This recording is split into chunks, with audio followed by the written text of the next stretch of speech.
Good evening again, ladies and gentlemen. On behalf of Boulder Community Health, the Boulder Rotary Club, Boulder Valley Rotary Club, and Mental Health Partners, I want to welcome you to the fourth program in our education series spotlighting important mental health concerns impacting the Boulder community. I'm Rich Sheehan, the Director of Marketing and Public Relations for Boulder Community Health, and I want to spend just a minute or so giving you a little bit of update about BCH. I'm very proud to say that BCH is one of only 2 independent nonprofit health systems left in the state of Colorado. We're locally governed with a volunteer board of directors comprised entirely of local residents, your neighbors, your coworkers who have deep ties to our community. This board of directors sets BCH's priorities based on what is best for our community.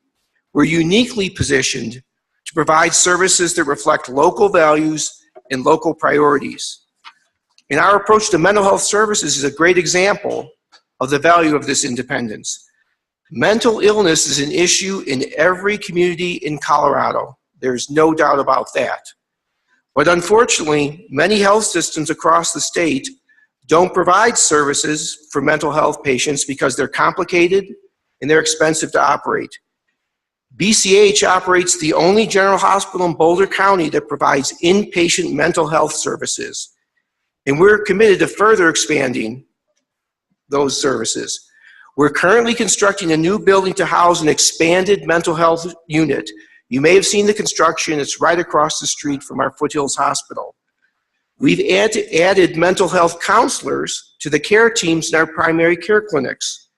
And we're doing these things because our community needs and deserves those services. The BCH Foundation recently started a mental health endowment that already has close to 400 donors. The majority of those contributions those contributors have either been personally impacted through friends and family or recognize the significant gap in mental health care within our community. It's very powerful to see all of us come together tonight to learn more about one of the greatest concerns in our community. I want to sincerely thank the organizations that made this event possible. Again, the Boulder Rotary Club, the Boulder Valley Rotary Club, Mental Health Partners, and BCH. And I want to introduce a special guest we have here tonight, the new President and CEO of Mental Health Partners, Wieck.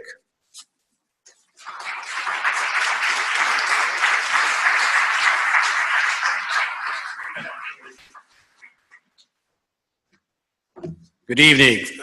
Just the size of the audience just tells me how critically important this topic is. It is just a wonderful collaboration that we have everybody here together, that we can learn truly what community partnerships are all about and the relationships that we at Mental Health Partners has as well with Boulder community, and the importance of the topics you're going to hear tonight when we understand of how addiction is so prevalent and affects so many people, and many of you probably have personal stories as well. My role tonight is just to thank everybody who has helped put this program together. This is the 3rd in the series, and there's a 4th in the series that you'll see in the program coming up in May. And I want to give a special thanks to the Boulder Rotary Club, Boulder Valley Rotary Club as well, for their vision and sponsoring this wonderful lecture series. And of course, to Rich, in terms of our true partnership that we have with the hospital, as we are located, as many of you know, providing services 24/7, 365 days a year at our crisis centers, our addiction recovery units, things that you are very well aware of, that provide services to everyone at some point in life, sometimes have this need that has to be served as best as we can and provide that healing and hope for them and their families. This collaboration is critically important because all of us here are on that same track. We want to enhance the well-being of our community through these type of educational efforts and outreach. The stigma in mental health is certainly prevalent, and I'm hopefully living for the day that that stigma will be removed. And clearly, we'll have a clear understanding how important behavioral health and mental health is to everybody's wellness as equal to physical health. 75% of the people in this country today with a chronic disease, whether it's rheumatoid arthritis or type 2 diabetes or Crohn's or ulcerative colitis, you name it, any of those autoimmune diseases, most people also have a mental health issue or a behavioral health issue. And that takes them off track from their health journey. And that's why it's important that we support them in terms of making sure that they understand their physical health is tied to mental health. And that is certainly my intent as we continue this series, to make sure all of us understand this true community integration and partnership, that if we do a great job here, then our community as a whole, and us and our families and everybody will benefit, because that's what we want, better outcomes for those people that we love and care for and support in this community on a daily basis. And there are societal costs. Every time we divert somebody out of a hospital or ER or out of the jail or other services and provide them appropriate mental health, everybody wins. Because oftentimes we have our institutions with people filling those places where they don't get treatment, and that's our goal, is to make sure they get treatment as fast and as soon as possible. So with that, I want to introduce Deanna Sherry, who is our key organizer from Boulder Rotary, to give you another welcome and to introduce this panel tonight that I hope you will all find very beneficial. Thank you.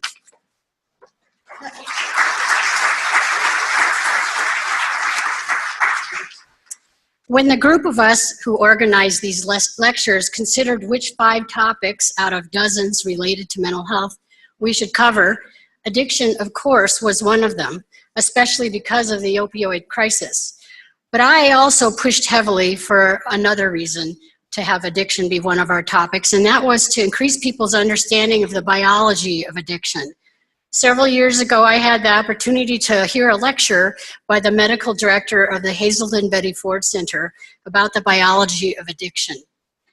And while I would like to think that I was non-judgmental and compassionate toward people with addiction before I attended the lecture, I certainly was afterward. The medical director spoke about many things, but a couple of things stood out the most. The clear statement he made that about 10% of the population has a pretty strong genetic predisposition towards developing an addiction, and that about 90% of the population does not. I understand those numbers are not totally agreed upon by everyone, but the concept is there. Meaning that those two groups can have a dramatically different reaction to exposure to the exact same thing. He also talked about the role trauma plays in addiction. Since most of us have little influence over our own genetics or our own exposure to trauma, I was clearer than I had been before that about how much of addiction is truly the luck of the draw. The other thing that really struck me is that when someone prone to addiction is exposed to an addictive substance, it can right then permanently change their brain in a way that things that used to give them pleasure, such as a lovely sunset or a romantic moment, no longer give that pleasure. I found myself having great compassion for any person to whom such a thing could happen. I believe that as a society, we do tend to blame people who have addictions and see them as just not strong enough or determined enough. Hopefully our speakers tonight will enlighten us on that and also share some positive news on managing addiction. Our thanks today to our panelists for sharing their expertise with us. They are, where'd they go? Come on over. Ann Noonan, Director of the Substance Use Disorders Center for Excellence at Mental Health Partners. Deanna Conroy, CEO of the University of Colorado's Collegiate Recovery Center. Jim Geckler, Executive Director of the Harmony Foundation. And Denise Vincioni, Executive Director of the Denver Recovery Group. They're going to tell you some more about their organizations and talk about addiction. And thank you.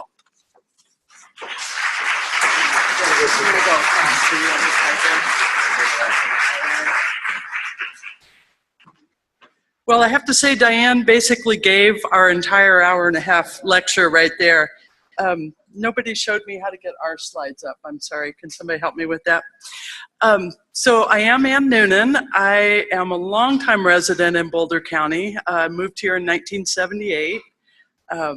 And so I've watched Boulder go through a lot of changes over the years. But one thing that has stayed the same is there are a lot of drugs and alcohol being used in Boulder County, and we have a lot of issues with addiction in our community, and have for quite some time. One of the things that we know about Colorado is that we have higher rates of substance abuse in Colorado than in the rest of the country.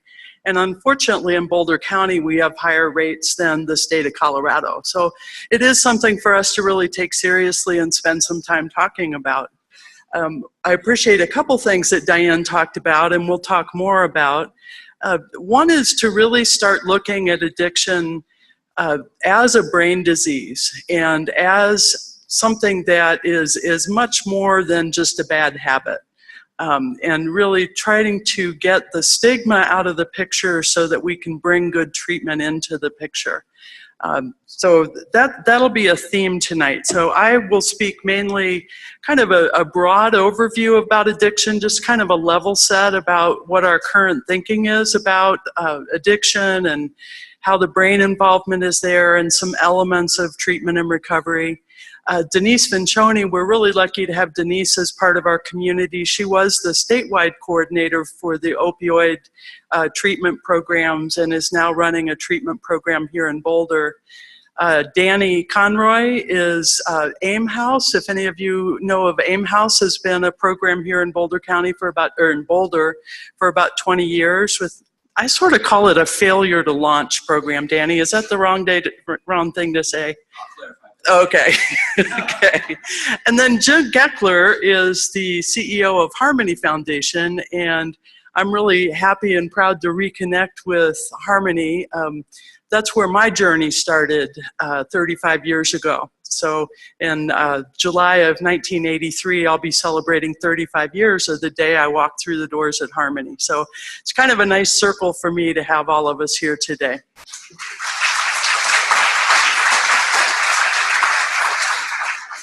So as you see in our title, addiction is a brain disease, treatment works, recovery is possible. A lot of times we hear over and over again, treatment didn't work. You know, my Uncle Joe went to treatment, nothing happened. He was drinking the day he got home. A lot of what we've done in treatment doesn't work that well, and we're learning a lot about how to do things differently. And one of the main differences that in how we're looking at addiction today is that it's not a broken leg. You don't go to broken leg camp, right? You don't just get treatment for 30 days for your broken leg. I'm sorry, I'm using the wrong analogy. It is a broken leg. Let me start all the way over. It's a chronic disease. It's a more chronic disease. It's not like a singular event that you can just deal with and then it's over.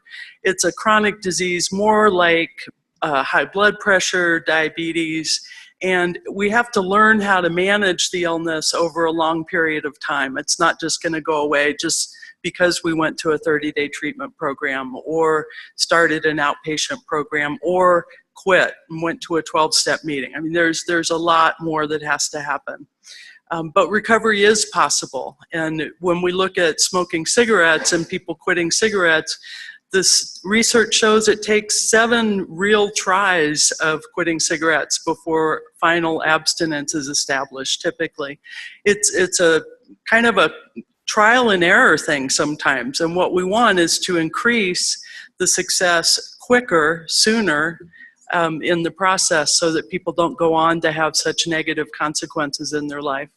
We also want to intervene earlier, and so I'll talk a little bit more about that as well. So when we talk about addiction, one of the things that we do is we sort of lump everything under a single category. And using the term addiction is a little bit problematic because not every problem with substances is addiction. Not everybody that has a problem or an incident with a substance is necessarily addicted. So there's a continuum of things that can happen. If you think about a young person that goes to a party and drinks for the first time, they drink a bunch of shots, way more than what we would want. They get alcohol poisoning, stumble out into the winter, die of an alcohol overdose in a snowbank. They may or may not have been an addict, it doesn't matter. They had a really risky use of alcohol that resulted in a fatality. And so any one use of substances or a risky use of substances can have a really bad outcome. Then we have folks that are misusing substances and having consequences from it. But some folks, when they're doing that, some of us learn from those episodes and change how we drink and drug. When you look at college kids, using some of the standards we used to use for defining alcoholism, you could define a huge proportion, 30% of the folks at college drink in ways that we would describe as alcoholic drinking. But if you go back 10 years later, only about 6% of them continue to have serious alcohol problems. So why is that? Well, there are a lot of factors that come into play. The genetics, the set and setting, where I am and who I'm using with. So there are a lot of factors there. So I try to talk about the disease of addiction is really where the brain has gotten involved to the point that it's a major factor in what the abuse of the substances looks like. And then we also have the problem of substance abuse that we can work on with behavioral strategies. Let me just quickly go back. The screening, brief intervention, referral to treatment. This is a new process that we've been doing in primary care. Well, it's not that new. It started about 20 years ago, but it's only actually been fully implemented in recent years. And this is where they actually talk to people about how much they're drinking and drugging in a very clinical setting where it's a non-judgmental description and questioning, and then you're given feedback about your level of drinking, and then the screening is, okay, do you go over this amount? Well, then we're going to do a more full screening. If you go into that amount, we might do a brief intervention. We might coach you about reducing the amount that you're drinking or drugging. And then finally, if you're at a highest level, you might actually be referred to treatment. One of the things that's new about this is that we used to think that you had to wait until somebody hit bottom, right? How many of us have heard that? You can't make somebody go to treatment. They have to hit bottom first. That's really not true. What we know now is that you can divert people from that path, and that by even reducing the amount of drinking by a certain percentage, or drinking 3 drinks instead of 4, or drinking twice a week instead of 4 times a week, those kinds of changes over time add up to not developing a full-blown addiction. And so what we used to think is if you were on the path to addiction, nothing was going to stop you, right? And if you're going to be how'd the saying go, once the cucumber turns into a pickle, there's no turning back. But we try to prevent people from turning into the pickle in the first place and have a belief that intervention can help. One of the things that happens in our culture is that because we have this idea that treating addiction is a one-time thing, and we have the idea that if I have any kind of problem with alcohol, if I tell anybody about it, they're going to tell me that I need to go to Harmony, which is a lovely place, by the way. It's beautiful up there. And that I'm going to have to go to those meetings for the rest of my life, and I won't be able to drink again. And so we've created this dichotomy of you either are or you aren't. And actually, there's a lot of stages in between that we want to try to intervene. I'm going to talk a little bit, how do we diagnose dependence? And basically, it's you drink or use drugs and you have negative consequences in your life, and you continue to drink or use drugs despite or maybe to cope with those consequences in your life. So it's sort of a never-ending cycle of using, having consequences, using, having consequences. Some of these symptoms that are listed here, attempting to cut down, using it more often and over longer periods of time than you would anticipate, that you had planned on, those are more behavioral things that we can see, and they're more they're behaviors. Tolerance and withdrawal is actually where you're starting to see changes in the body in response to the drugs and alcohol. So it takes more of a drug to get the same effect. If I stop taking the drug, I get sick, I have symptoms. So those are some of the things that we start looking for. But and some of what we know now is that there's two pieces of what happens to the brain. Some of it is actual structural changes that happen in the brain. And I think, as Deanna said, there are some of us that just have a different response to substances than others. And there's a powerful switch that goes on for some of us. So when we think about how our brain is set up, a long time ago somebody gave me this example of here's the brain, the reptile brain, right? Here's your spinal cord down here, and this is the knot of the brain that is the old part of the brain, reptile brain, breathing, appetite, desire to procreate, have sex, all those kinds of drives are in the fist. Now you take a big bowl of bread dough and just put that bread dough on top of that fist. And that's the cortex. That's the prefrontal, frontal cortex. It's what's developed that gives us the power to think, to make decisions, to look into the future and see consequences. So we have a stop and go system in our brains. The fist, the reptile brain, the primitive part of our brain, is really a green light. It's like go, go, go, go towards that. And then we've developed the cortex as a way to say, okay, whoa, whoa, whoa, slow down. Let's not quite go so fast on that. What we see in addiction and a lot of drug use and abuse is that the limbic system starts taking over a little bit more than the prefrontal cortex. And so you see people that as they learn how to use drugs, as their brain responds to the drugs being used, their limbic system starts to confuse drugs and alcohol with food, water, sex, all those drives that we have that are so powerful. And so the drive to use drugs, to use alcohol, becomes really a survival instinct, a survival pull. So that green light is on all the time. When it gets a trigger around smelling alcohol or driving by the dealer's house or whatever, it's that limbic system that starts lighting up. And then what we see also in looking at younger folks before developing addiction, one of the predictors of it is not being able to delay gratification. How many of you have seen that video about the marshmallows? You really should Google this thing. It's like the 2 marshmallow experiment. They put 1 marshmallow in front of a kid. They say, if you'll sit here and wait for 10 minutes till I come, or they just say, wait until I come back, you can have 2 marshmallows. But if you eat the marshmallow, you don't get another marshmallow. And so it's a test of how long can they wait, or can they wait, can they decide to wait. And you see these kids just tortured, looking at this marshmallow and wanting to lick the marshmallow and all this. But what we know about those kids is that the kids that were not able to wait, speaking very broadly, are more likely to go on to develop addiction. They don't have some of that innate ability to delay gratification, and that's a big problem in development of addiction. So here we have the stop and go systems kind of working sometimes in concert and sometimes not in concert. The circuits in the brain that make a difference, the reward circuit I was just talking about, that where the drugs and alcohol start to get confused with, water and food.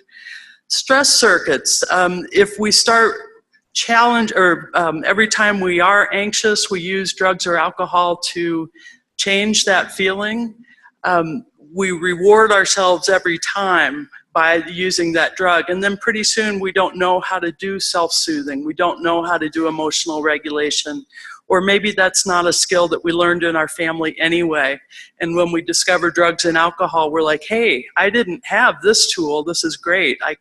When I get really worked up about something, I can take a drink and I'll calm down.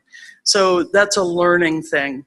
Other memories, associations, smells, sights, songs that come on, the learning and memory plays a key in relapse and triggers. And then the executive functioning that we talked about. Active folks that have addiction problems have a very hard time not living in the moment. Now, we all want to live in the moment, right? We want to be here now. But we also have to at least somehow think about what's this going to do for me tomorrow. And if I'm always making my decisions based only on how I feel right now, tomorrow may not look so great if one of my choices is drinking and drugging. Dual diagnosis is a huge issue with folks with substance abuse. It's a bilateral problem, so people with mental illness often turn to drugs and alcohol as a way to help them cope with some of those symptoms. Unfortunately, a lot of the drugs and alcohol they turn to exacerbate the symptoms. The same with folks with substance abuse. We know that there's research now that young people using marijuana are more likely to experience schizophrenia, have schizotypal disorder. So the drugs themselves can trigger maybe genetic vulnerabilities to some mental illnesses.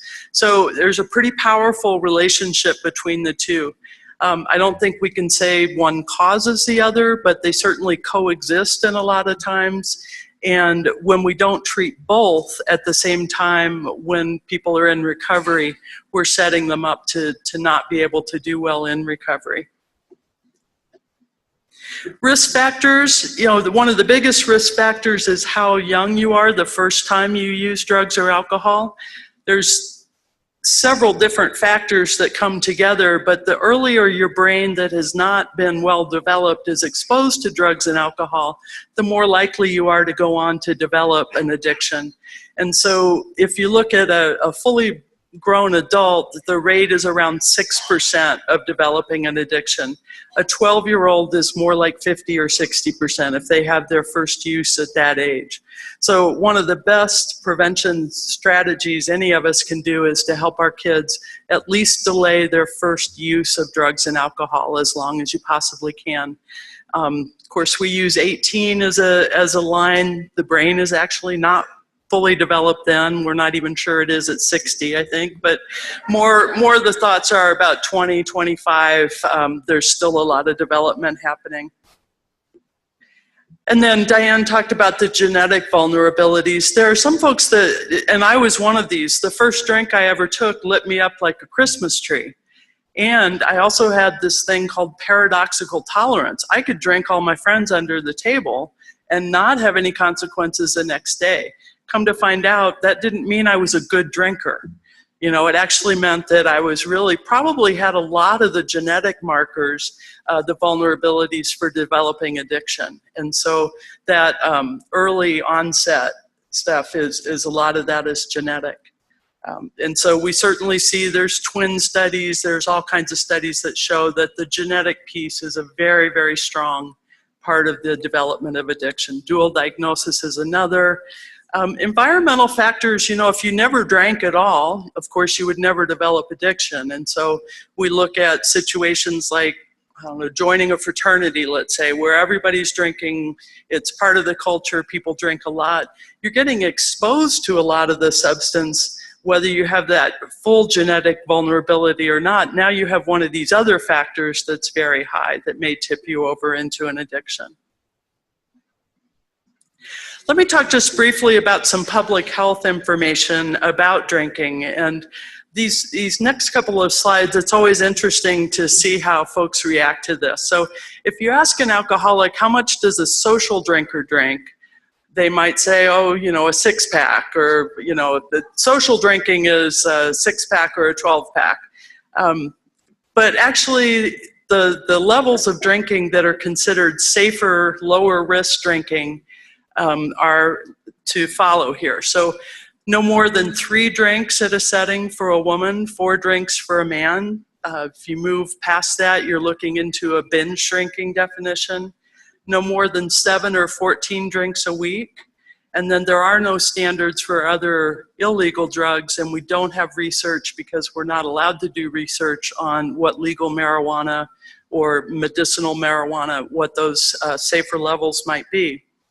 But most people that I present this to in a general population, such as yourselves, say, wow, that's a lot of drinking. 14 drinks a week, 2 drinks a night, 4 drinks at a shot. I don't drink like that. Most of my friends don't. But then I'm a lightweight.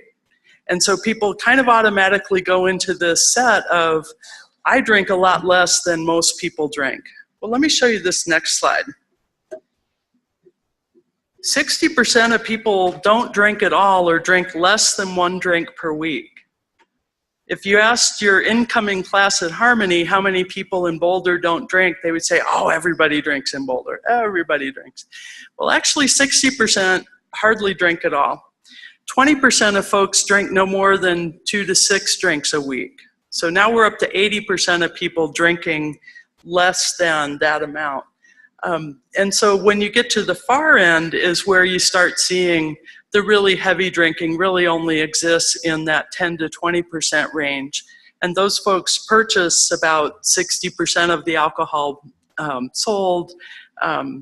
And these are the people that are being advertised to and that our cultural norms support. Daily drinking is very much supported by the alcohol industry as a norm. And so those of us that don't drink at all or drink very little feel like we're the ones that are out of step. And so I kind of like to throw this one in just to reverse that a little bit. So that's the good news. The bad news is that Boulder has more people on that far end than we would like. So we have a higher group of people on that far end than if you look at an overall United States numbers. Addiction is treatable. I talked earlier about it being a chronic disease, that we do lots of interventions over a long period of time. We help people develop skills. We use medications. There are new medications that are really helpful with addiction, and we're going to talk a little bit more about those. We'll treat mental illness simultaneously. We'll treat trauma simultaneously. When I got clean and sober, the idea was all of your psychiatric symptoms are actually just because you're an alcoholic.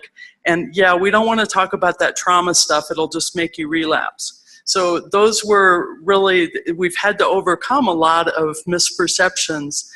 It's actually much more effective to treat everything at once, as difficult as that is.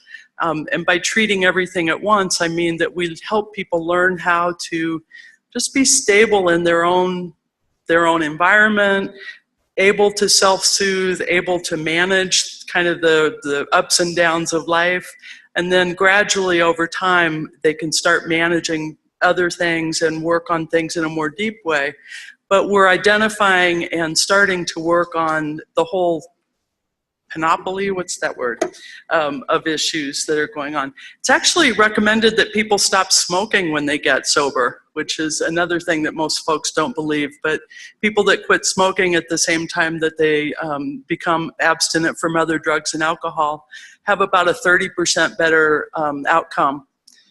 So tell that to your friends. We also, sorry. Harm reduction, how many of you are familiar with needle exchange programs? How many of you remember when needle exchange programs first started? And it was huge. I mean, I was going to drug and alcohol conferences at the time, and people were practically having fist fights in the hall over this. If you give needles to addicts, you're just encouraging them to use more. And so, well, you're trying to kill them by giving them these needles. What we actually know is that harm reduction, if you think of it more broadly, I kind of call it the sticky fingers approach. You're helping people to take care of themselves by making a choice to use clean needles instead of reused needles. That person is making a choice in that small way, what seems like a small way, to take care of their own health. That's the kind of commitment you want people to build on, right? And so you encourage that. You help them get testing. You then start talking to them about, well, we have our biggest needle exchange program is at Valmont at the Detox Withdrawal Management Center. So folks that are exchanging their needles are coming into a treatment environment every time they do. So you start gradually like, hey, this isn't so bad. You're getting to meet some people. They're being respectful to you. And you can move into engaging folks in treatment. So harm reduction covers a lot of territory. Some of harm reduction that we're talking about now is naloxone. How many of you have heard of Narcan or naloxone? This is all it is this little Flonase kind of kit here.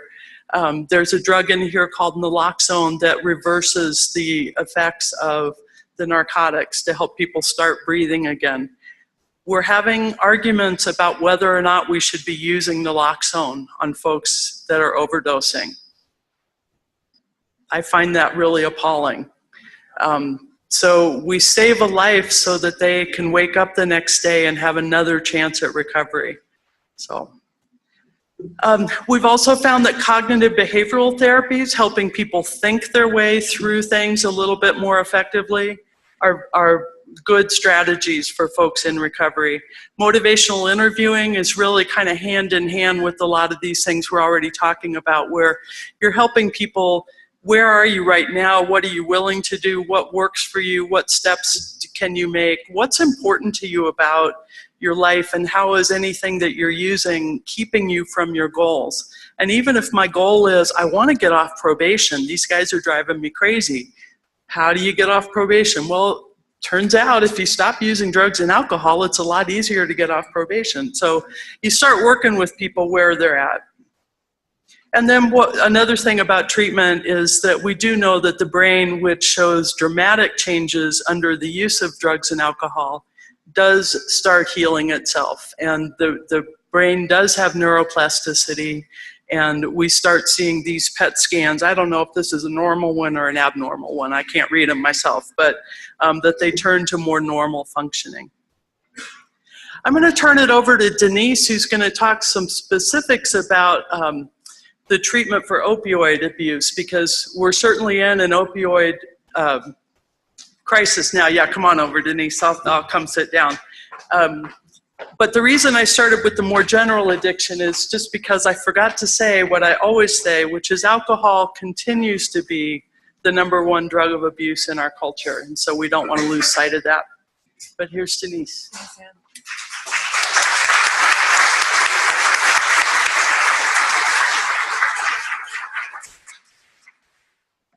Good evening. Thank you so much for being here tonight. I get the exciting thing tonight of talking about my favorite subject, which is methadone. And it really is truly my favorite subject, so you don't want to be cornered in a room with me for very long if we get on the topic. So my name is Denise Vincioni, and I work right now currently as the Executive Director for Denver Recovery Group. Denver Recovery Group has 3 programs. We are an outpatient substance abuse program that dispenses methadone, Suboxone, and Vivitrol. We also dispense Narcan, although we don't actually dispense it. We hand out the kits and we train people how to use them in the case of an overdose. And I have been in the field of working with outpatient methadone in some capacity for 23 years. I started out at the University of Colorado, and I worked there for about 17 years. And then I moved into the State Opioid Treatment Authority, where I got the pleasure of meeting and opening up programs across the state who are currently now dispensing methadone, Suboxone, and some of them are Vivitrol. It is hard to do Vivitrol, but that's more of a billing issue for a lot of our providers. So I'll stop there and we'll just move into the topic. So medication-assisted treatment, yeah. So one of the things that a funny little story about methadone that I wanted to share. Methadone has to be still to this day one of the most highly misunderstood medications. Even having been in this field, I was probably 12 years into the work that I do. I was working as an outpatient clinic coordinator, managing a team of 10 or 12, and we had about 300 patients. And frequently, you go home. I'm from Albuquerque, and I'm sharing with my mom frequently about what I do. Well, I'm in Denver, and she's back home. She calls me up one night and says, mijita, if you're from New Mexico, you'd understand that. She says, "What is it that you do again?" And I said, "I am a clinic coordinator for a methadone clinic." And she said, "Oh." And I said, "Why do you ask? This is very unusual for you to call and ask me what I do." She goes, "Well, I ran into a friend of yours from high school. And when I told him what you did, he looked at me very strange." And I said, "Well, what did you say?" And this is during the times of Breaking Bad. She said, "I told him that you worked at a meth lab."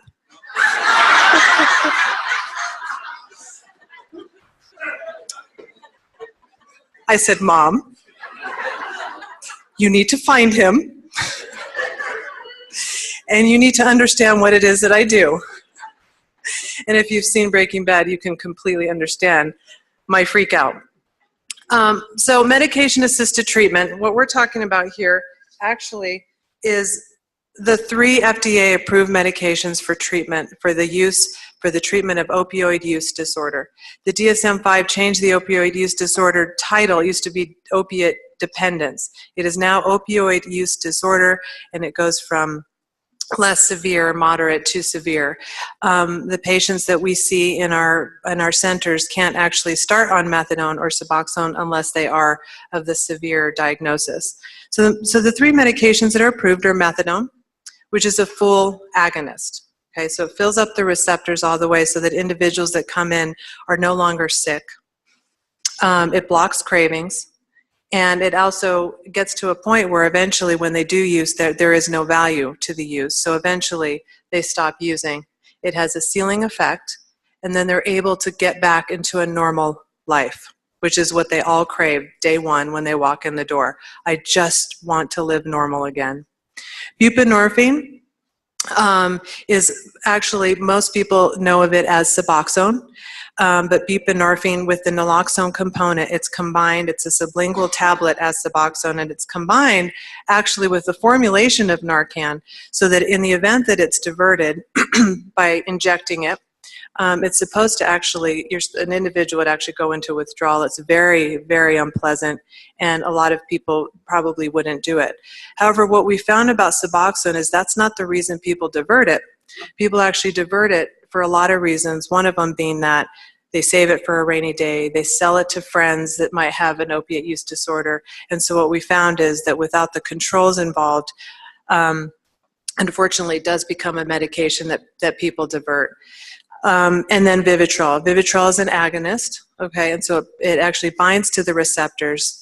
It helps with cravings, and a lot of people, if they do use, are not going to feel the effects of the opiates, and so eventually there's no point in using. But the big difference between the 3 really goes, it's really about regulation. Methadone programs are methadone is the most highly regulated controlled substance that there is. So I just put this graph in here to kind of give you a visual of what exactly each medication is. There's the full agonist, the partial agonist, and then there's the antagonist.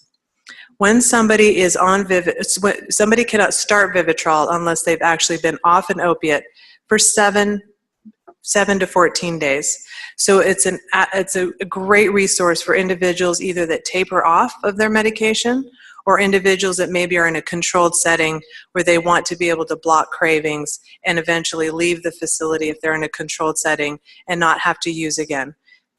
All 3 of these medications have to be coupled with services, behavioral interventions, counseling, group, support systems, as in recovery centers, 12-step. And so the treatment aspect is really important.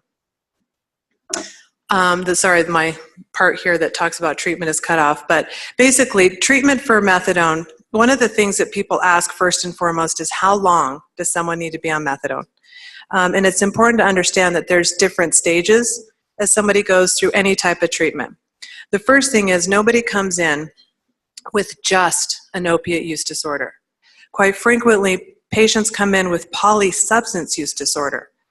In Boulder, for example, we have about 50% of our patients are using cocaine and methamphetamine in addition to heroin or Oxycontin or other opiates. It's not uncommon for somebody to come in, stop using heroin or other opiates, and then start drinking, or then start using other things like benzodiazepines. One of the things that we know is that the #1 mental illness in all of our centers, we actually just did a survey, is anxiety. Across the board, hands down, anxiety is the #1 thing that people come in with and stay. Part of that reason is the fear that they're going to be sick again. The fear that one day they won't have the medication. And a lot of times it drives a lot of irrational thinking, a lot of behaviors that they wouldn't do under other circumstances.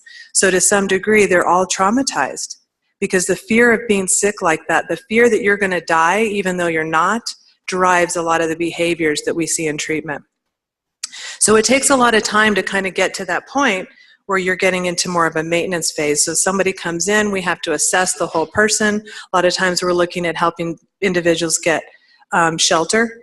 We have to make sure that they have stable living environment. Who are they living with? Bringing in people in their lives that they want to involve in their treatment. And then, of course, there's other things like getting a job, dealing with probation, dealing with social services.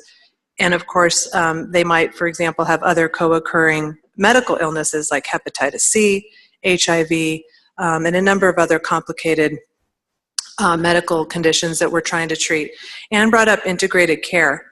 One of the things that's happening now that's really nice is that we're actually starting to partner and talk with primary care and involve them into our treatment so that we're not so siloed. Like, we're over here, you're over there. And in fact, we actually need to start bridging all of these gaps and start working together for our patients to be the most successful so that they can actually, in the end, have a whole treatment as opposed to just that one piece in treating the opiate use disorder. Does treatment work? Absolutely. Somebody comes into our treatment center that more than likely, if they're there for at least a month to 6 months, you will see the opiate use disorder cease. And at 6 months, you can see partial sustained remission. And hopefully at a year, you can see the remission of that heroin use.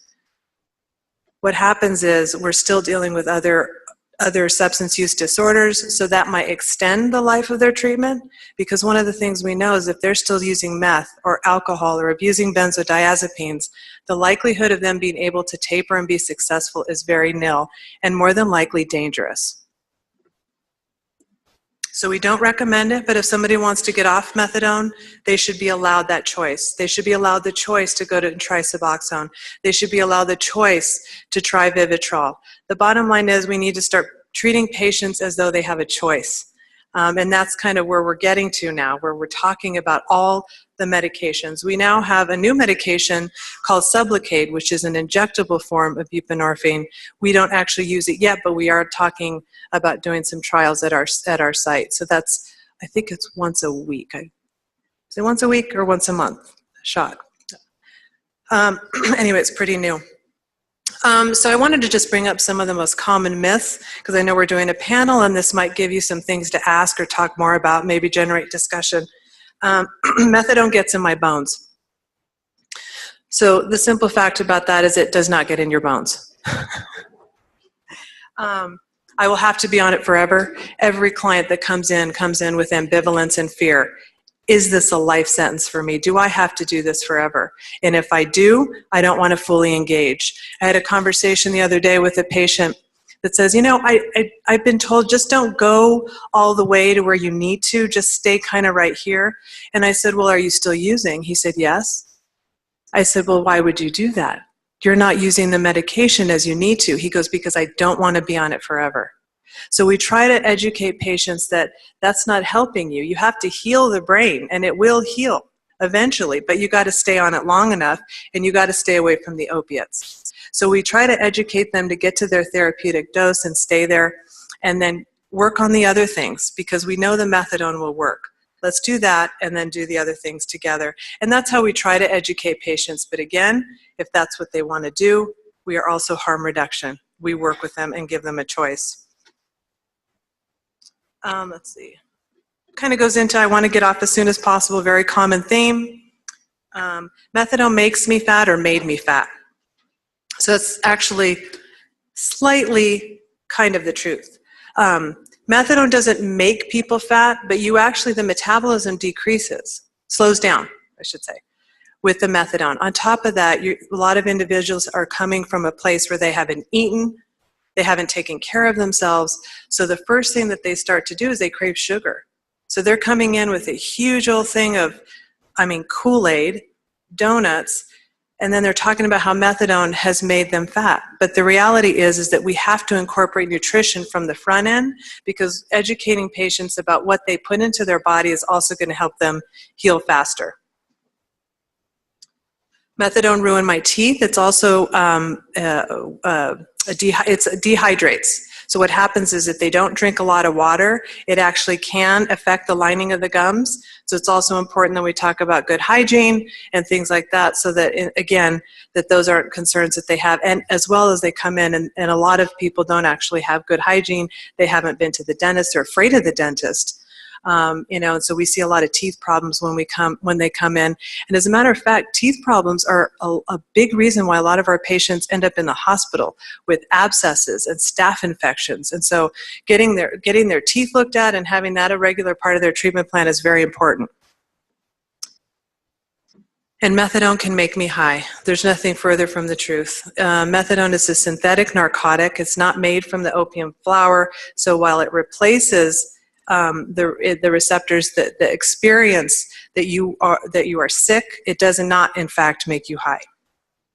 There are side effects. You can feel drowsy and sedated, but one of the things I always encourage people to do is ask somebody, or ask the patient, or ask the person in front of you when they're saying that and they appear as though they could be high, what else are you taking? Because are you also taking a sedative like a benzodiazepine, or are you possibly abusing over-the-counter sleep aids?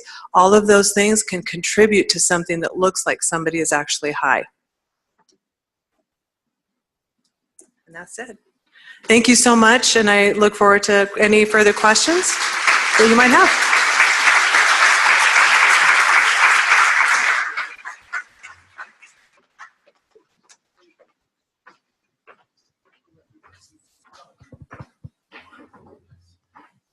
Hi, everybody. I'm Deanna Conroy, and I'm really happy to be here tonight. I have one question. So is everybody here voluntarily tonight? Awesome. It's a really, really good crowd, and so happy that people are interested in this and showing up. One thing I want to mention before I get started, and I don't want to embarrass them, but I come from the treatment end of things, and they were mentioning earlier that I started AIM House with my wife, May, who's here tonight, almost 20 years ago. It's hard to believe. We work all with young adults, but I'm not going to talk about AIM House right now. And before that, I was able to work at a couple of other treatment programs. But tonight, Joe and Sharon Cruz are actually here. They're here in the front row tonight. And this is treatment royalty, if you haven't been around treatment. These people have made a tremendous, tremendous impact on the field of recovery. And I'm delighted to have the two of you here tonight. So I just wanted to acknowledge them in the audience tonight. I'm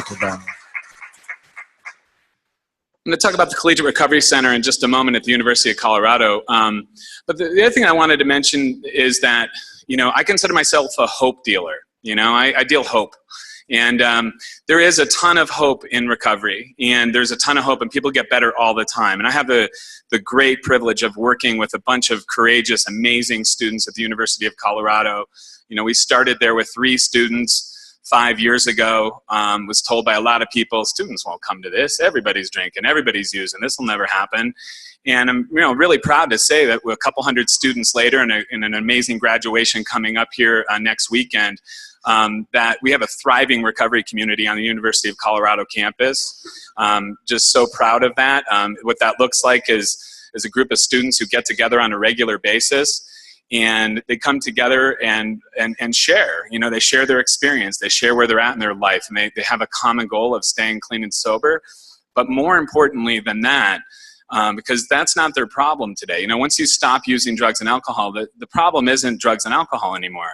Your problem becomes connection, right? And it becomes ways to communicate with other people, and especially for young people, to have a community. I think for all of us, to have a community. A great speaker I heard one time said that the opposite of addiction is not abstinence. The opposite of addiction is connection. And I believe that, because those of us, I'm a person in long-term recovery myself. I'm proud to say that out loud. And for me, in my own recovery, connecting with other human beings and having a spiritual life and doing other things is what started to replace that.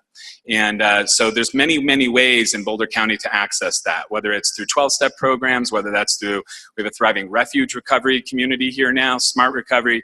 There's a whole bunch of great options in this town, and a whole bunch of people that are on that path and are healing every single day. So it's absolutely possible, and I really want to share that first and foremost. I want to also make sure we get over to Jim and get room to, for the panel. Treatment is essential, in my opinion. Not everybody has the luxury, let's be honest, to be able to do that. But I have a strong belief that we need to make treatment more accessible and more affordable to more people.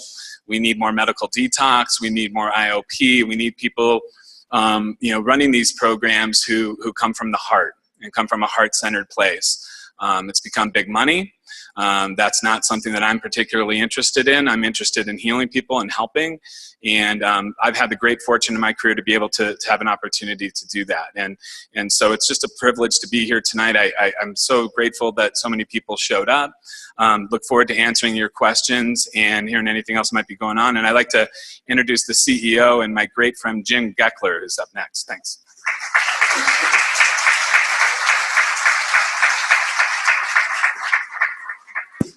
Thanks, Danny. And well, what a great crowd. It's nice to see people coming out on a Monday night and interested in this topic.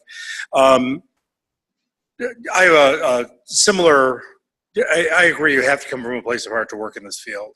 That to do the right thing and to care about people and to show up in that way takes a lot of personal work too. I've worked in different varieties of the aspects of recovery. I was involved in opening the first LGBT sober house in Minneapolis, St. Paul. I worked for about 8 years in family intervention and consulting. So that moment when families have to talk to somebody for the first time. And I came to learn that intervention is a process. There are different moments that we intervene, but it goes on for a lifetime. And then I spent 7 years at Hazel and Betty Ford before I had the honor to come out to Harmony. And Harmony is a special place. If you haven't been up to Estes Park, one of my favorite things about our location is that there are no dispensaries in Estes Park. So when people, if they decide to leave and want to go out and get some marijuana, it is a long walk to Lyons for them. And there also are no Ubers in Estes Park. We've been around since 1969. We're the oldest treatment center in Colorado, second oldest west of the Mississippi, and it's an honor to be part of that heritage. We are an abstinence-based 12-step program. And what that means is at the core of everything that we do is the goal of abstinence for the clients, and we primarily use the 12 steps as a channel to achieve that. That is the core of what we do. But for, like most treatment, medical treatment, dental treatment, we talked about that, it's evolved over the years. We recently opened a beautiful medical detox because we recognize the need for that. Anne, thank you for talking about spending some time in Estes Park yourself.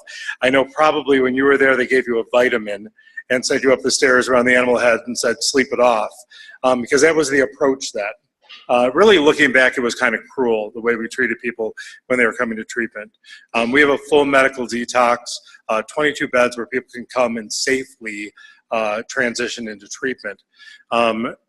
We do residential treatment, which is the highest level of care.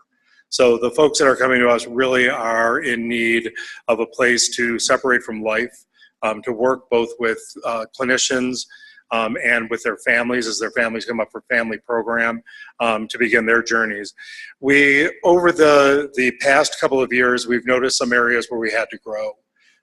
5 years ago, we had 2 mental health clinicians on staff. Today we have 9. So it's a huge growth. We're moving in a direction when we look to new clinical staff at people who hold higher mental health licenses. We're starting to be able to introduce trauma work while you're in residential care.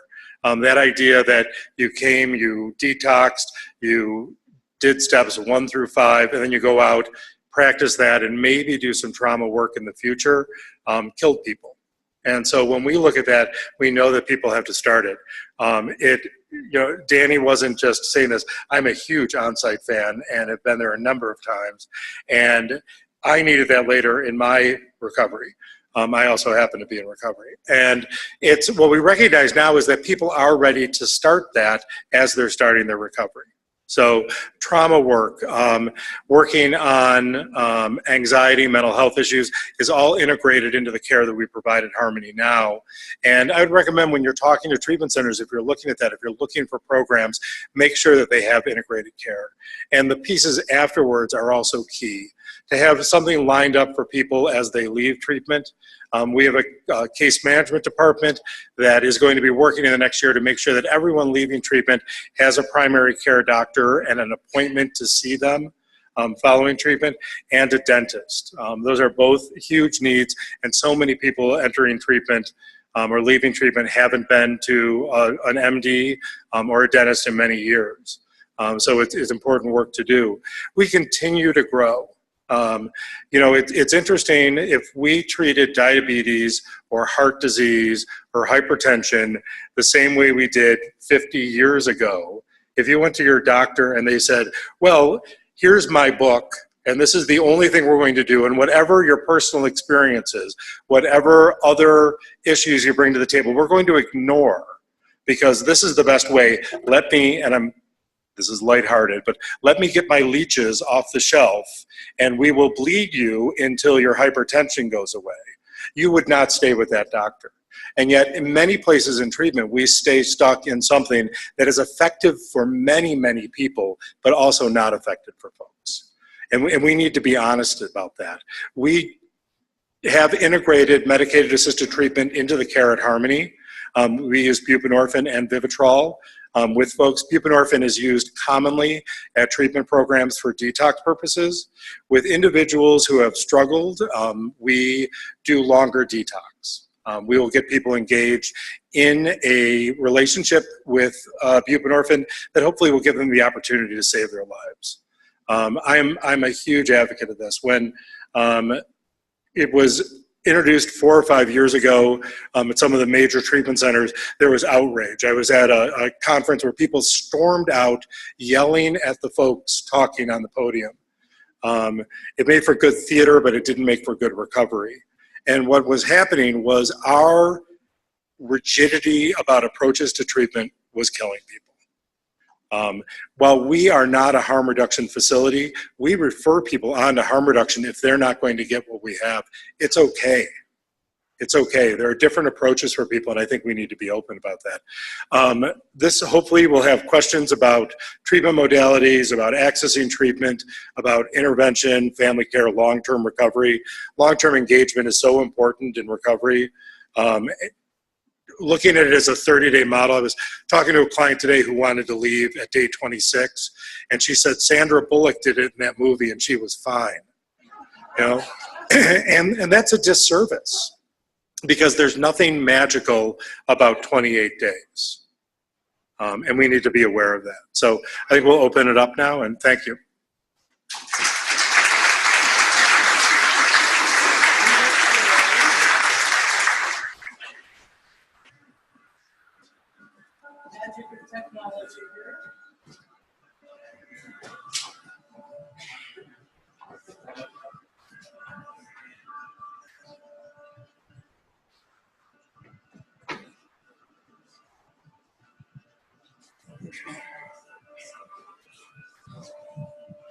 I think we have 2 microphones out in the audience somewhere. Who has those?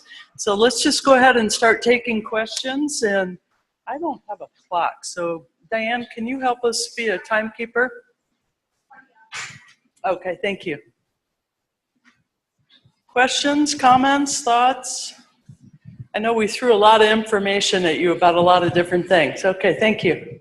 My question is going to sound more confrontative than I mean it to, but I'm wondering if anyone can address the issue, which is doctors prescribing opioids, doctors prescribing benzodiazepines for anxiety, and how do we, and recovering from those substances also, and how do we renew our trust in the doctors that we're working with? Okay. Thank you. No, that's not confrontive at all. It's really an important topic. With the opioid crisis, there's a group called the Colorado Consortium for Prescription Drug Abuse. And I bring that up because it's a group that's working on the opioid crisis here in Colorado, trying to find strategies that are going to impact and bend the curve. And the way it's set up, there's about 10 different groups that are kind of the spokes. And two of the big ones are around prescribing and around dealing with chronic pain. And there are specific strategies that people are doing with the prescription drug monitoring programs, trying to see who is prescribing the most that are over-prescribing, like the pill mills. But we also have sort of well-meaning doctors that are over-prescribing, partly because they don't see any other option for treating things like chronic pain. So there's a lot of work going into how do we not only find treatments for chronic pain, but have insurance cover those treatments, putting pressure on docs that are prescribing high amounts of opiates is happening. And then another target is benzos. And many programs, I know Mental Health Partners has developed a pretty strict protocol around benzos where there's a protocol to use them that's greatly reduced the amount of benzos that are being prescribed. So you're right, we have to look at it upstream, where is part of the problem being created. And when we talk about the opiate crisis, a lot of time we're saying, well, people are starting on pain meds and then switching to heroin, and that is true. A lot of it, though, is people are stealing the pain meds out of grandmother's medicine cabinet. So it's not always the kid with the knee injury, it's the kid that's going to a party that raids his grandmother's drug cabinet. And Denise, why don't you speak to this too? So something else that the state had organized starting in July of this last year was the Opioid Advisory Committee to the legislative session. And one of the big topics, again, was overprescribing. So one exciting thing is that there's a bill passing through, I think it's now going to the House. It made it through to the very last stage around prescribing past 7 days for acute pain. So that's really a big deal, because what people have found is that people going in for acute pain issues end up on a script for a year, when in all reality is they may only need it for a month. And so that's one exciting change that might be coming our way in Colorado, and I anticipate there's probably going to be a lot more. Question? Yes, I have the talking stick here, I guess. Anyone who's worked in the front line sort of the medical area knows that when people who are on substance abuse come into our front lines like emergency rooms, they are really suffering, many of them. And it brings up this whole dialogue about freedom versus not freedom. And some are quite manipulative, so even if you can get a bed in the 70-hour involuntary program, they're very manipulative often, and they just shine their way through it. I'm wondering if any of you guys have spent any time, Stephen Levine's son, Noah, is doing a lot of work. He himself is a recovering addict. And anyone who's worked with stillness issues knows that there's a point where the stimulus comes up from the brainstem. And for a lot of addicts, the dysregulation, they can't control impulses and so on. But between the impulse and the act, those who are working with stillness know there's a space. And that develops slowly. The addicts see that slowly, but that's the place where decisions and choices can get made. And I haven't heard any of you talking about that kind of work as part of recovery. I hear the drug part, but right. I don't.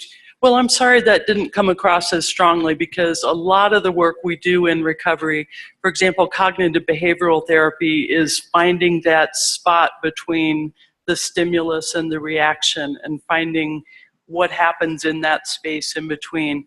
a lot of the work that we do in recovery has a spiritual aspect of finding that inner calm and so forth.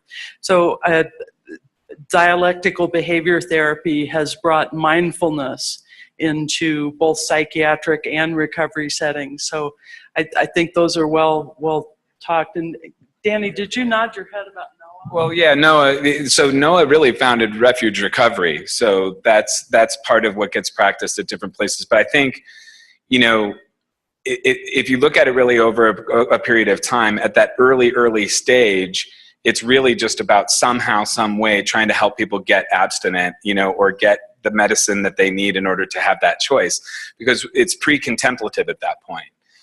So the people that we're seeing in our emergency rooms, the people who come in initially right away. But you're absolutely right, over time, that space between, and I would say that that's really about mental health in general, right? It's what's the space between the stimulus and my response, whether that's my response to anger, whether that's my response to, I need to take something external to make me feel better.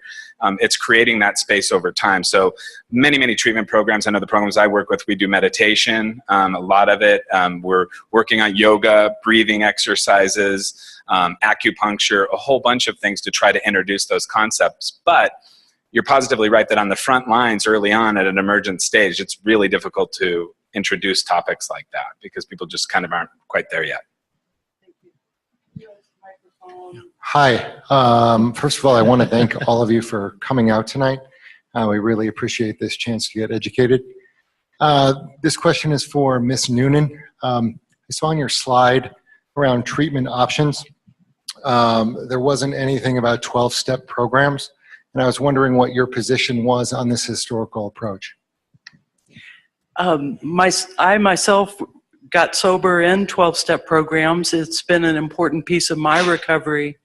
And what I try to do with clients today and what our programs at Mental Health Partners and many I know, try to help people get introduced to the range of options that are available out there. And 12-step is certainly one of them. But when Danny was talking about connection, that really is the most important thing. And so some folks are going to find that in a 12-step room. Some folks have been to 12-step and they may end up there eventually, but right now, I'm not going to go there. Well, would you go join a bowling league? What could you do that would be a sober activity with people that are supporting you in your abstinence? So it's a big piece of a lot of people's recovery, but not for everyone. So we encourage people to explore other kinds of community supports as well.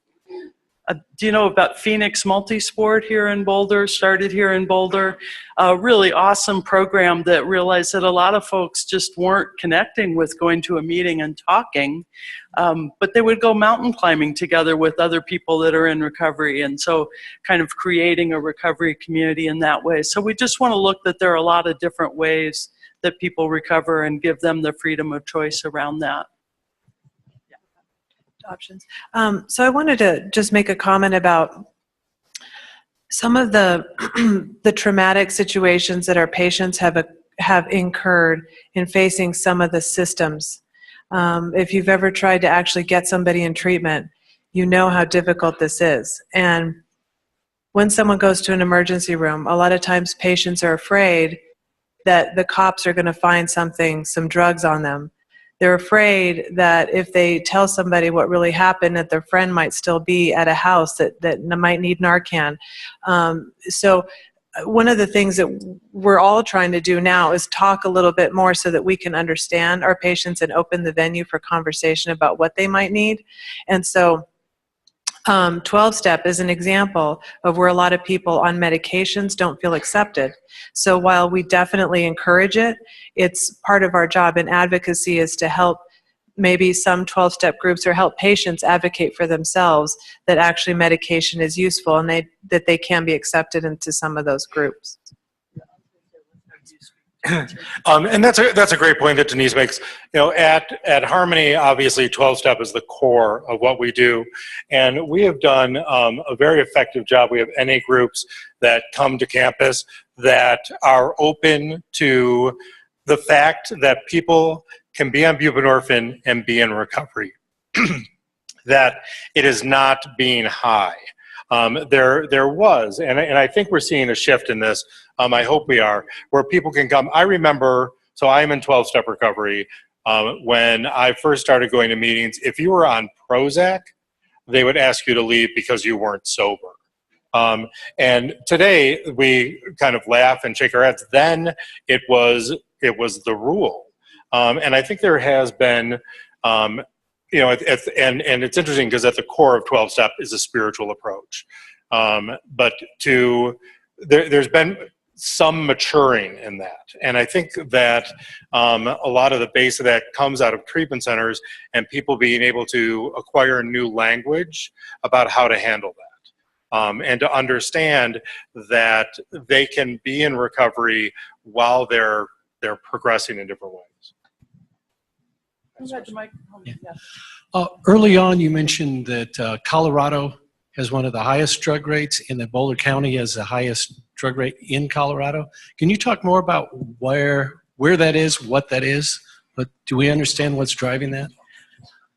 So Colorado is in the top 5 for alcohol, meth, heroin, and we've gone down from opiates. Okay. So the top 4 drugs, alcohol, meth, opiates, and cocaine, we are in the top 5 as a state. Boulder, we're just higher than that in certain, not in all of those.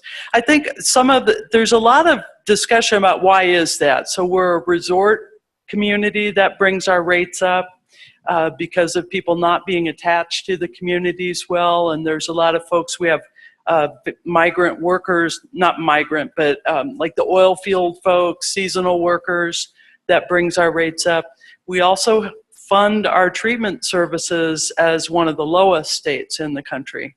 And so that's also a huge issue. So when you hear people talk about how low we fund education, look at treatment, mental health, substance abuse. We have a one-person suicide prevention program in the state. Those are the kinds of problems that we're not addressing very aggressively. What's being done at the public schools? I mean, either in the middle school or elementary, because if we catch these problems and tell these people, give them an education early on, maybe we'll prevent some of this alcohol abuse. And is there anything about at CU orientation about alcohol? Actually, yeah, we can't see. Oh, hi. Actually, we have a representative from the Parent Engagement Network here in Boulder. Do you want to stand up? Maybe you should get the microphone. She works with the Penn Network, and they're doing a lot of education around the schools on this exact topic. So she can talk more to that. Thank you, and I'm so glad you asked. Absolutely very little has been done in the schools except the Natural Highs program run by Ivani Dilger, which is an amazing program, but it only affects a very small group of young people. As part of the Opioid Advisory Group and the steering committee for Boulder County, and having worked with Denise and a little bit with Danny, and now with Parent Engagement Network, which I've been involved with for 8 years, I am bringing panels of young people who are in recovery, and we're going into the classrooms. We've hit 500 kids in the last 2 months in Fairview and Boulder High. We hope to be in all the high schools next year. We're talking, we're having conversations in safe circles, and these kids in recovery are telling their stories, but they're stories of hope and survival. Most of these young people have lost over 10 friends each, some of them 20 to 30 friends. These are painful stories. They're stories that you wouldn't ordinarily hear, but these students are responding, and the questions they're asking, and most of them are on little note cards handed in privately, are profound. We're seeing a huge amount of benzodiazepine abuse as well as alcohol and leading up to opioids. Okay, thank you. One thing I would say, though, is that that's a volunteer effort that's really run by parents. And so the schools are doing some things. We need a lot more. They're having trouble just having pens and books in the schools right now. I think you asked about CU also, right? So at CU, we've come a long way in a short period of time. So we're making part of our orientation for all new families and new students this upcoming year. We're actually getting 45 minutes, which is a long time, to be able to talk about these issues. And just to comment for a minute on education in the schools, I think our approach traditionally has been horrible. I think that the approach that, like when I grew up, it was about trying to scare kids off of it. So you would basically say that all drugs are bad, all drugs are equal. It doesn't matter what that is, right? So then a kid smokes pot for his first time and he goes, wow, this was great. That didn't kill me. And they said that all of these other drugs would kill me. So we don't have any credibility. We have to have real talk with kids. We have to be very honest. And when I say that, I'm not a proponent that, hey, smoking pot's okay. That's not what I'm saying. What I'm saying is that we have to be honest about the different levels of drugs that are out there. We need to be honest about genetic predisposition. We need to start dealing with trauma earlier and earlier and talk about these things. So, I find that with the students that I talk to, and I've had the great fortune of speaking at schools, just being real with them, just being honest with them and giving them a chance to be honest back at least opens up the dialogue and takes away some of the stigma when they need help. Let me just say that we're at 8 o'clock. We started a few minutes late, so let's take about 5 more minutes to take some questions. Yes. Okay, I have 2 questions. Number one, what is the scope of fentanyl and carfentanil in Colorado in respect to like Ohio, West Virginia? And then the second question, I heard that the state medical director has written a blanket prescription for Narcan for addicted loved ones that anybody can go and get it. And then what's the cost of that? So I'll speak to the first one, then I'll pass this other one off to Ann, who might have better numbers for you. But fentanyl, we know fentanyl exists in Colorado. What I can tell you about our programs across the 3 sites, we've had probably about 60 incidents of positive fentanyl, and we've seen carfentanil once. So it is out there. It's very difficult to test for, though, and unless you do specific testing, it's really tough to tell. I do know that in Denver County, they're trying to get kits actually to test for the fentanyl, the drug kits, but it's very controversial because of how dangerous it is for the police officers. So Narcan, thank you so much for asking about that. Yes, anybody can go to a pharmacy and ask for a prescription of naloxone, Narcan. There are 3 or 4 different ways that you can get it, and they cost different each one. Most insurance companies are covering it, so you can use your insurance, but there's one version that would be about $20, $25 that is a kind of a put it together yourself nasal inhaler. The one that I showed you is about $150 if you were paying cash for it, but there are options there. Oh, the Vizio is like $800, right? And just to speak about fentanyl really quickly, I had a misconception not understanding it, that it was like people went out, bought fentanyl and used it. What we're talking about are drugs that are being cut with fentanyl. We had 4 overdose deaths on the Hill in the past 6 months. All 4 of those were from fentanyl. For people who thought they were taking Xanax, it was being cut with fentanyl. One was from somebody who snorted cocaine, thought that it was cocaine. It was, but it also had fentanyl in it. And fentanyl is so powerful that if we took, a size of like a grain of salt and put it on our hand, it will literally burn a hole in your hand. So this stuff is nasty. It's coming in from China. They're working on trying to get to the distribution networks, but it's very, very, very scary. And again, this is where the education part is really important. It's not just all drugs are bad. It's that you may or may not even know what you're taking. And we had to sick about 500 of the Greek folks who came out for a talk recently, and they're very receptive to the information. I'm not kidding myself. That does mean everybody's going to stop, but giving people the information is very, very helpful, and I would like to think we'll eventually save some lives. Take one last question. So I have the mic. Oh, it's Jeff. Hello, Jeff. Yeah. Hi, Jeff. Hi there. Ann, Denise, Danny, Jim, thank you very much for coming out and speaking with us. And yeah, this is a wonderful crowd. So one question that I have is a gap that I saw here was the families.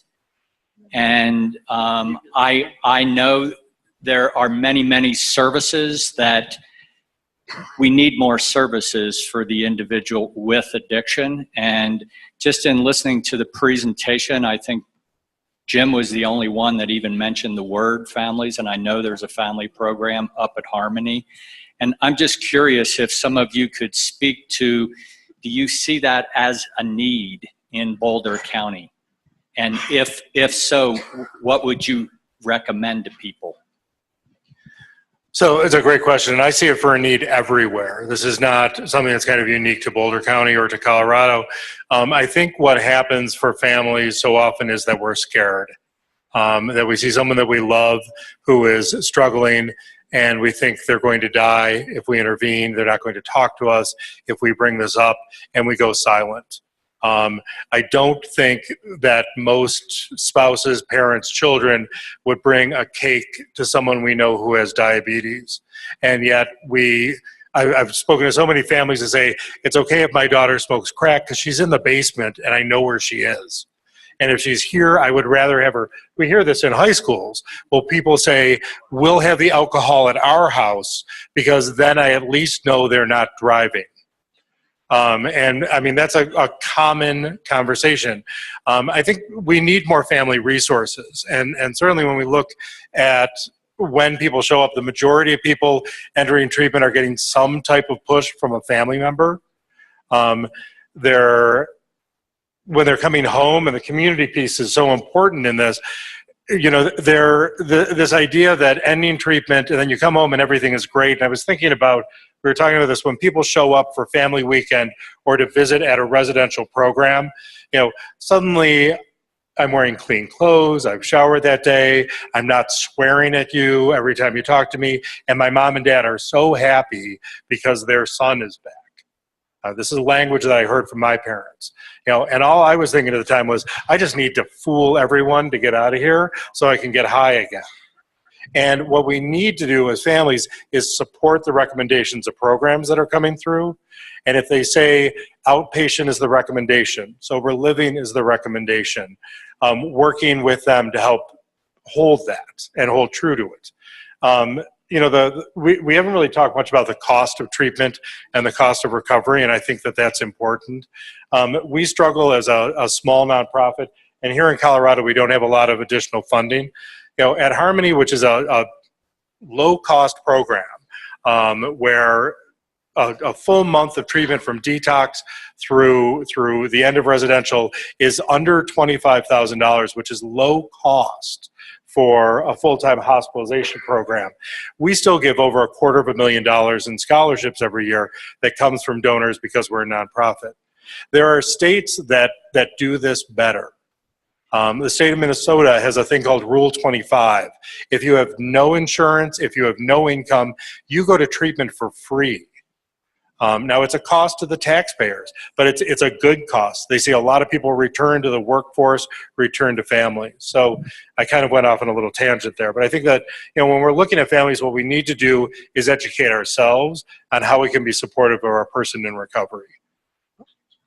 So we do need to stop now. Yeah. I just want to thank Deanna Conroy, Denise Vincioni, Jim Geckler, and thanks to Boulder Community Hospital, Mental Health Partners, and the Rotarians for sponsoring this.